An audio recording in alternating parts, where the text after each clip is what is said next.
अलीगढ़ थाना हरदोगंज क्षेत्र में 24 मई को मीट व्यापारियों के साथ हुई घटना को लेकर पुलिस प्रशासन के द्वारा की गई कार्रवाई। इसमें 4 लोगों को भेजा जेल। इसकी जानकारी हिंदुवादी संगठनों को हुई तो हिंदुवादी संगठन तमाम तादाद में एकत्रित होकर एसएसपी कार्यालय का किया घेराव, जमकर किया प्रदर्शन। वहीं प्रदर्शनकारियों के द्वारा अवैध कट्टी घर बंद करने की मांग की है और वहीं पुलिस प्रशासन पर भी गंभीर आरोप लगाए हैं। हिंदुवादी संगठनों के द्वारा जानकारी देते हुए बताया गया कि इस तरीके से अलीगढ़ में अवैध कट्टी घर चल रहे हैं, वह प्रशासन के सह पर चल रहे हैं और जो घटना हुई है वह भी प्रशासन के सह पर हुई है और जो इसमें लोग गिरफ्तार किए जा रहे हैं वह निर्दोष हैं, उनको जल्द से जल्द छोड़ा जाए। पुलिस प्रशासन एक तरफा कार्रवाई कर रहा है और जो सैंपल भेजे गए थे वह बदल दिए गए हैं। हमारे द्वारा उसकी दोबारा जांच करने की मांग की गई है। पुलिस प्रशासन इस तरीके से हिंदू युवाओं को पकड़कर जेल में भर रही है, यह कतई बर्दाश्त नहीं किया जाएगा। किस लिए प्रदर्शन कर रहे हैं?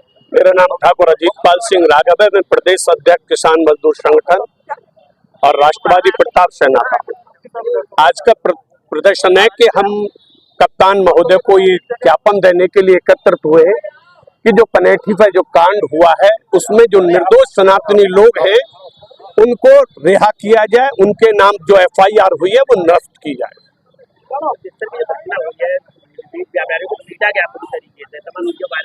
तो क्या मानते हैं इसको लेकर? नहीं, वो पहले उन्होंने व्यापारियों ने हमला किया था, ये 4-5 लोग थे, पहले उन्होंने हमला किया, उसके बाद लोगों ने बचाने के लिए उनके बचाव में जो लोग आए हैं उनके द्वारा ये घटना घटी है। क्या लगता है सरकार आपकी है उसके बाद? नहीं, सरकार हमारी नहीं, ये गलत आरोप लगता है। सरकार जनता की है। अगर सरकार हमारी होती तो हम घरों से चला रहे होते, शनाती रोड पर नहीं आते। सरकार हमारी नहीं है, सरकार तो सबकी है। ऐसा आरोप निराधार है, सबकी और हमारी और आपकी सरकार है। क्या जो कार्रवाई की गलत की गई है? गलत है, बिल्कुल गलत है। क्या मांगते थे? मांग ये करते कि जो सैंपल आपने भेजे थे उनका दोबारा जांच के लिए भेजा जाए और दोबारा जांच के लिए उसमें सही तत्व आने चाहिए, तब जाकर के सही से जांच होनी चाहिए। देखिए, हम लोग अभी वरिष्ठ पुलिस अधीक्षक अलीगढ़ जो हैं उनसे हमारी मुलाकात हुई है और जो भी विषय है, जो 24 तारीख को जो घटना हुई उसके विषय पे जो पुलिस की कार्रवाई थी और जो अवैध कट्टी घर चल रहे हैं, मीट किस नियम विरुद्ध ले जाया जा रहा था, इन सभी विषयों पर चर्चा हुई है। उन्होंने कहा है कि एक एसओपी बनाई है और एसओपी बना करके गाइडलाइन जारी की जा रही है। डीआईजी साहब और हमारे यहाँ के जो क्या नाम है कमिश्नर साहब की अध्यक्षता में मीटिंग कमेटी गठित की गई है, उन सभी पे काम चल रहा है और आगे जो भी चीजें हैं, हमने बताया है कि बच्चों को परेशान किया जा रहा है। उन्होंने आश्वस्त किया है कि जो भी निर्दोष है किसी को आश्वस्त नहीं किया जाएगा, जो गांव से भागे हुए हैं उनको भी बिल्कुल नहीं परेशान किया जाएगा। ये सभी बातें उन्होंने हमसे कही हैं। पूरा कहा है कि जो भी चीजें अगर पुलिस कर रही है तो हमें सबूत दीजिए, हम लोग पुलिस के खिलाफ कार्रवाई भी करेंगे। इन सभी पे देखिए, घटना जो है अवैध रूप से मीट लेकर के गाड़ियां जा रही थी, खुली गाड़ी में मीट जा रहा था और मुझे तो यह है कि जो अवैध कट्टी घर है वहां से जा रहा था। अल्लाह ये हो रहा है कि मीट फैक्ट्री से, क्योंकि कोई भी मीट फैक्ट्री पूरा का पूरा पशु नहीं देती, ये पूरा प्रशासन के संज्ञान में। बिल वगैरह भी पास हुए थे, बिल को लेके आप क्या कहेंगे? बिल कौन से बिल की बात कर रहे हैं आप? गाड़ी का बिल था नहीं, वो बिल्कुल सभी चीज बिल्कुल फर्जी है। ये हम लोग बिल्कुल कह रहे हैं कि उनकी तो उन्होंने कहा है कि इसमें एक कमेटी बनी हुई है, उस कमेटी के सामने आप साक्ष्य रखिए। अभी दोनों तरफ से जो एफआईआर है वो बिल्कुल बरकरार है, कोई भी निरस्त वो नहीं हुई, कोई धारा नहीं हटी हुई है। बस एक गौकसी की जो मीट जो है भैंस का आया है उसकी धारा सिर्फ एक हटी है, बाकी एज इट इज है। आप अपनी बात रखिए, जो भी चीजें गलत हैं उसमें जो कमेटी प्रस्ताव रखेगी उसके अकॉर्डिंग दोनों तरफ से कार्रवाई होगी। के बाद पुलिस जारी प्रशासन द्वारा क्या अब इनको जारी करने का? नहीं, बिल्कुल नहीं, बिल्कुल राज्य सरकार की एसओपी पहले से जारी है, जारी करने की जरूरत क्या है। लेकिन यहाँ का जो प्रशासन है, पुलिस का कहना है कि ये काम हमारा नहीं है, फैक्ट्रियों से अवैध मीट जाना हमारा नहीं, हमारा कानून व्यवस्था है।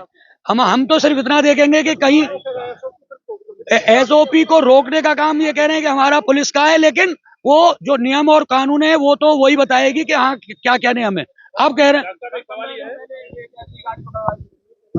हाँ, उसका वो ने संज्ञान है, वो ये कह रहे हैं कि उसमें भी भैंस का मीट निकला था, इसलिए हम लोगों ने उन्हें छोड़ दिया था। मैंने कहा अगर उसी समय पे इन सब चीजों को संज्ञान ले लिया होता तो इतनी बड़ी घटना नहीं होती।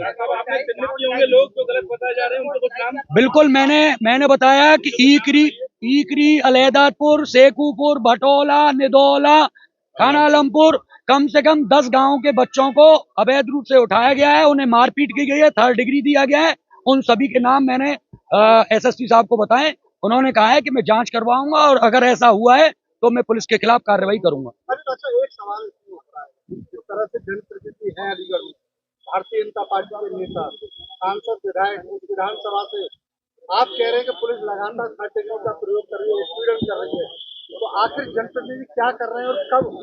शायद जनप्रतिनिधि, मुझे नहीं साहब पता कि जनप्रतिनिधियों के पास सूचना नहीं पहुंच रही क्या कर रहे हैं, क्योंकि उनके पास उनकी उपस्थिति में अगर 3rd डिग्री, इस सरकार में 3rd डिग्री दिया जा रहा है, जिसे भाजपा की सरकार कहा जाता है, बच्चों को, निर्दोषों को उठाया जाता है, उन्हें इतना पीटा जा रहा है कि वो बैठने की स्थिति में नहीं है।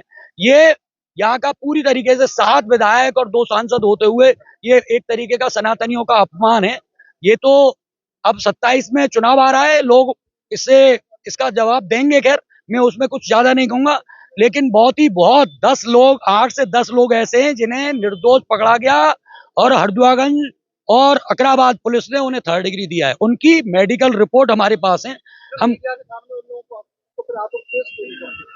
इतना डरे हुए हैं, उनसे हमारी बात हुई है, वो मीडिया के सामने क्या, वो कहीं घर से बाहर आने को परेशान है, क्योंकि पुलिस ने इतना डरा दिया है कि जेल भेज देंगे, इसलिए वो आपके सामने नहीं आ रहे। हेल्प की भी आपने कोई टीम गठित करी है? हाँ, बिल्कुल की है साहब। जुडिशियरी हेल्प तो पूरा देंगे लोग। हमारे अशोक पांडे जी यहाँ पर हैं, वो मिलकर के भी आए अंदर, और उन जो भी लोग अंदर गए हैं उन्हें पूरी तरीके से जो भी अदालत में वो होगी उन्हें सहायता देंगे। देखिए, कप्तान साहब से मुलाकात हुई है। कप्तान साहब ने हमारी मांग को स्वीकार किया। उन्होंने आश्वासन दिया कि किसी भी निर्दोष व्यक्ति के ऊपर कार्रवाई नहीं की जाएगी। ठीक है, इसके अलावा अंदर जेल में है, वो दोषी है, निर्दोष है? उसकी जांच चल रही है। जांच के आधार पर आगे की कार्रवाई की जाएगी। एक घंटे बाहर नहीं निकले, आपको रोड पर जाना पड़ा, क्या करेंगे? देखिए, ये कहीं ना कहीं हो सकता है उनकी व्यस्तता हो, उनकी प्रशासनिक व्यवस्था हो, उनका जो है ऑफिस का समय था, तो ऑफिस पर भी काफी भीड़ आई हुई थी। अपनी व्यस्तता में से वो समय नहीं निकाल पाए। वेट कर रहा हूँ आप लोगों का, आप किस लिए अंदर आ रहे हैं? अब वो उनका कहना क्या है, लेकिन जो हमें लगा, जो हमें बताया गया कि व्यस्तता है, इस वजह से वो बाहर नहीं निकले। बस।